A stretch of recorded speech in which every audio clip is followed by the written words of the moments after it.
region over here. So you can see this red box over here is full of aggressive sellers. So do you remember earlier when I spoke about the fact that buyers are in control? How do we know buyers are in control? Well, what's really going on here, and I want traders to really understand this. We saw a ton of aggressive sellers where the red box is, right? This red box here represents a ton of aggressive sellers. So these aggressive sellers could not really sustain price lower, because if these aggressive sellers over here were successful, they would have broken price below the Asian range, but they didn't.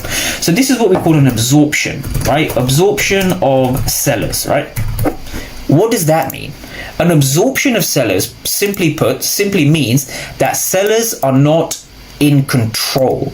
They're aggressive, but they're being absorbed, right? They're hitting what we call a demand or a support. They're hitting a support area over here, right? Price is bouncing off, right? 1, 2, 3, 4. Bearing in mind, this is a 15-minute chart. So we're seeing 15, 30, 40. We're seeing an hour of bouncing around this area. So we know on NQ between 23,403 and 23,000, so around about the 400, 390 region, we are seeing significantly more aggressive sellers. Therefore, the absorption of sellers tells us that there's buy limit orders resting in this region.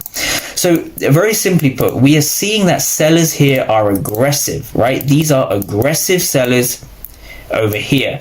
Now, have they been rewarded? No, because they would have driven price down here, or they would have at least driven price into this fair value gap. They couldn't sustain lower prices. So what that means is that these aggressive sellers, I'm just going to write AS, aggressive sellers, have failed.